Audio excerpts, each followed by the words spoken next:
the sympathetic trunk, we see the aorta, we see the esophagus, and so we see the trachea with the tracheal bifurcation. So that is our cranial vena cava, which has been cut with, that would be actually attached to the heart itself. Like the heart is going to be in this position.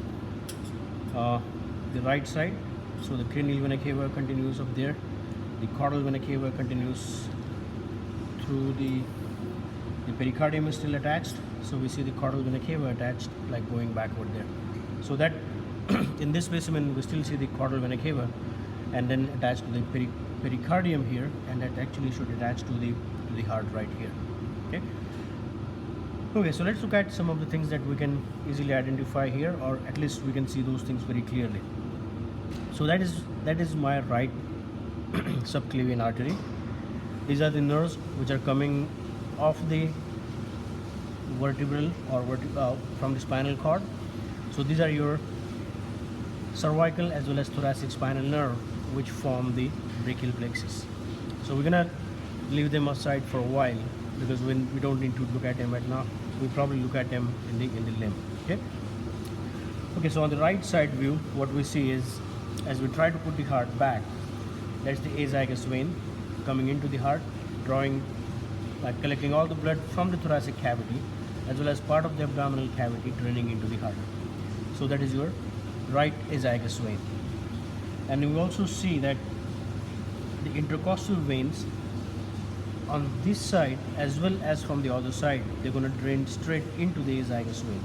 As the caudal vena cava is not accessible to them, they're going to drain into the azygous vein. So that's your azygous vein. Right beside the azygous vein on the right side, we also see the sympathetic trunk. Okay, so that is a sympathetic trunk with ganglia located at particular interval. So as those are associated with the sympathetic trunk, we're going to call them sympathetic chain ganglia.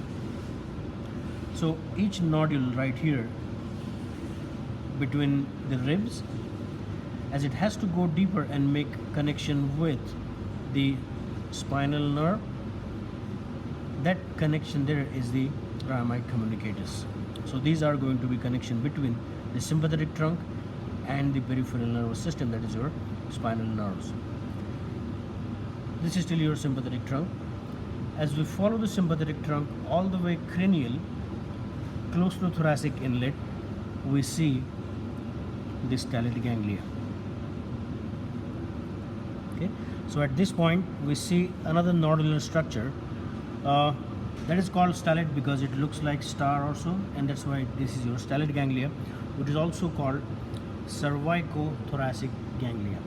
The other name for the stellate ganglia is cervicothoracic ganglia.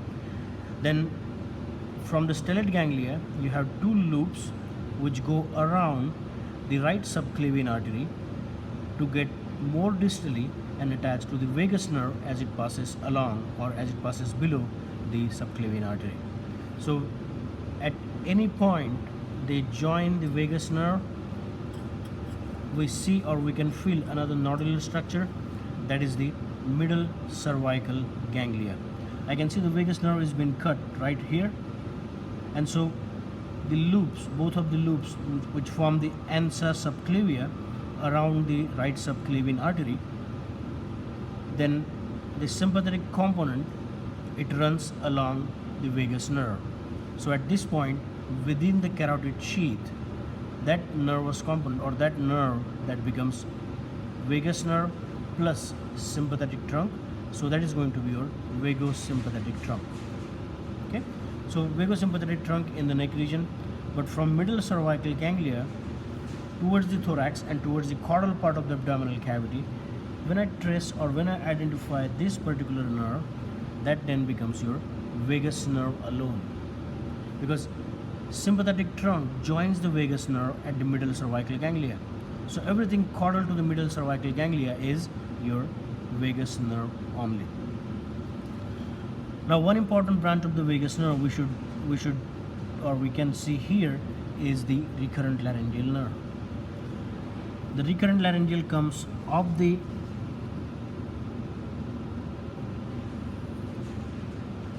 vagus nerve, and then it runs backward.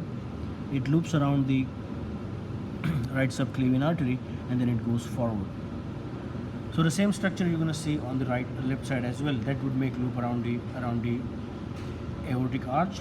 But as we have removed the heart in this specimen, you may not be able to see that in this one. You probably would be able to see that in the one which is the heart is not taken off. Okay. So far we see the vagus nerve. The phrenic nerve on that side is gone because we have removed the heart. We can only see part of that which runs along the caudal vena cava. So along the caudal vena cava, this nerve which runs along the caudal vena cava and is covered by the plica vena cava, that is your right phrenic nerve, which does not pass through the mediastinum. The mediastinum is located slightly away from that. So this is the mediastinum here. Okay, so let's look at the vagus nerve as if we are following that backward. Now, as we follow the vagus nerve backward, it gives off two branches: the dorsal branch of the vagus nerve and the ventral branch of the vagus nerve. Similarly, we're going to have dorsal and ventral branches from the vagus nerve on the left side as well. So as they join each other towards the esophageal hiatus, this is hiatus esophagii or esophageal hiatus, where the esophagus is passing through the diaphragm, which is located in the tendinous center of the diaphragm. So we have dorsal vagal trunk. When both of the dorsal branches, they have joined each other, we can see here the union between both of the vagus nerve, or both of the dorsal branches, from the dorsal branch from the left side, dorsal branch from the right side. They both join each other to form the dorsal vagal trunk. And now the dorsal vagal trunk is going to have its innervation to the abdominal viscera, and majorly all of that is your parasympathetic innervation. It runs along the lesser curvature of the stomach, it supplies the stomach, and then it continues further as well. Is there significance with where, according to the vertebrae? Yeah, actually it's going to pass through, the esophageal hiatus, and then it will just enter the abdominal cavity and go along the lesser curvature of the stomach. So as it passes through the diaphragm, then it might give some of the branches which are going towards the celiac ganglia as well as cranial mesenteric ganglia. But majorly it would be the celiac ganglia which would receive branches from the dorsal vagal trunk. So we'll follow that one as we go into the abdomen. Okay, we haven't really done that dissection. We can probably do it like next week as we finish with the overall topography of the structures. Then we can like dig out the things and we can follow the nerves as well. But okay, we're going to look at a few other things in the thoracic cavity before we actually go to the abdomen. Okay, so we saw the dorsal vagal trunk. Similarly, we have the ventral vagal trunk doing the same thing. The ventral branches from both sides, they join each other to form the ventral vagal trunk, which is present along the ventral border of the esophagus, also passes through the esophageal hiatus and then reaches the stomach. So what they have done, both of them, they have entered the abdominal cavity, and then they would do their parasympathetic innervation in the abdominal cavity as well. It is usually seen that the dorsal and ventral or the vagus innervation is present all the way up to the caudal part of the descending colon, but in more caudal parts they receive their parasympathetic innervation from different nerves, not from the vagus. Okay, we'll come to that one later. So those are the pelvic nerves which are going to supply that part. Okay, now let's come back to the sympathetic trunk and some of the important nerves which are coming off the sympathetic trunk. The large branch that we see here, that is your major splanchnic nerve. That major splanchnic nerve is going to pass through the diaphragm and become part of, or it will join the ganglia which is present at the level of cranial mesenteric artery, which is your cranial mesenteric ganglia. Your celiac artery, so that is your celiac ganglia. Now what we have, these ganglia and plexuses in the abdominal cavity, they are formed by the postganglionic fibers, actually the fibers coming after the ganglion here, and that joins to the plexus as well as to the ganglia in the abdominal cavity. So this is your major splanchnic nerve. Then there is one right behind that which is also doing the same thing, which is passing through the diaphragm, and that is your minor splanchnic nerve. as we go into the abdominal cavity, we can still follow the sympathetic trunk right here, and so that is the sympathetic trunk in the abdominal cavity. You see that one? I'm actually like pushing it, pulling it a little bit away from the abdominal roof, and that is your sympathetic trunk in the abdominal cavity. And so we do have some of the fibers or some of the nerves coming off the sympathetic trunk along the lumbar region, and so that is your lumbar splanchnic nerves. And so they would usually run backward towards the caudal mesenteric ganglia, and then from caudal mesenteric ganglia you have the hypogastric nerve coming out. Okay, so let's leave this one away for a while. We'll finish the thoracic and we'll go back to them again. Okay, so now what else we see in the thoracic cavity? We see the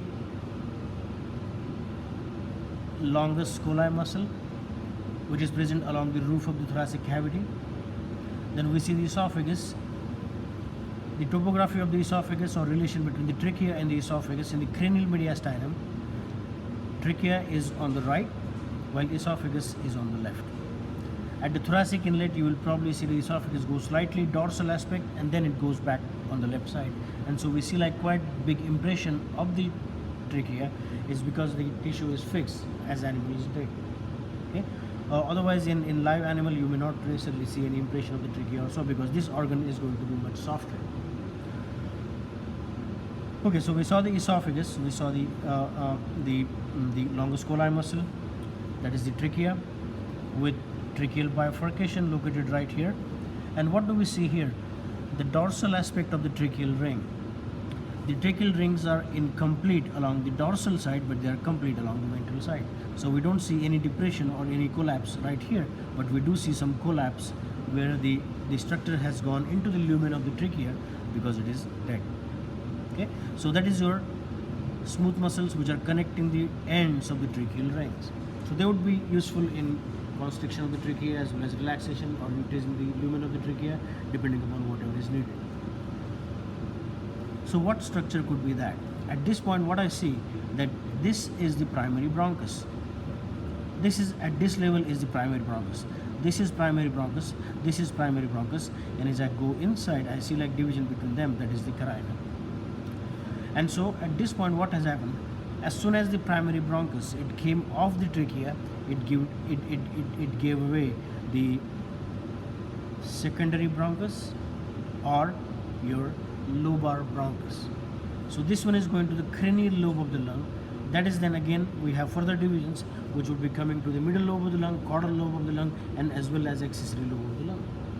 And same thing you're going to see on the left side as well. So the primary bronchus, it splits into lobar, they split into segmental, then there are further subdivisions, then we have respiratory, you have then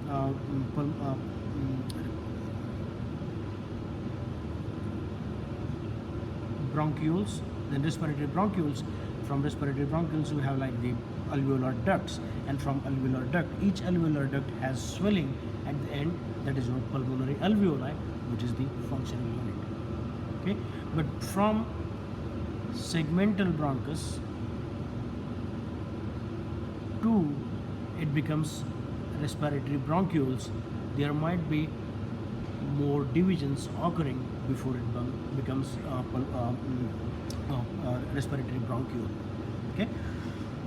Okay, so that is the structure of the trachea and primary bronchus. These are the lobar bronchi. So if I identify this structure here, that is subdivision of the primary bronchus, so that has to be your secondary or lobar bronchus. Okay, then let's see what we have along the floor of the thoracic cavity. At this point, we see the sternum.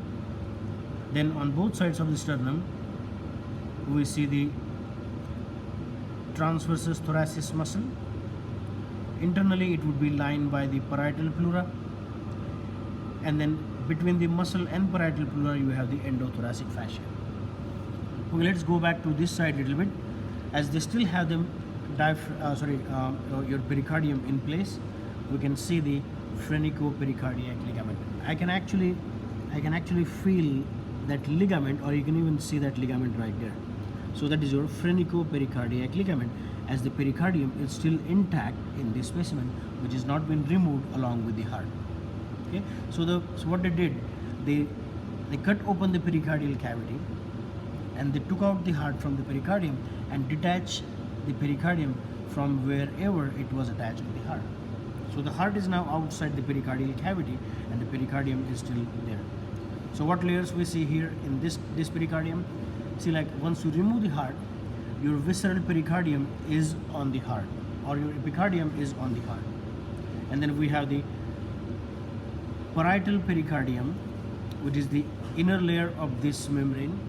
Then we have fibrous pericardium between the outer layer and the inner layer, and the outermost layer is your pericardial pleura, or your mediastinal pleura. Okay, so we saw the phrenico-pericardiac ligament, we saw the caudal vena cava along with the right phrenic nerve, we saw the parietal pericardium, fibrous pericardium. We cannot see it, but we know it is present between this layer and this layer, and that is your pericardial pleura or mediastinal pleura.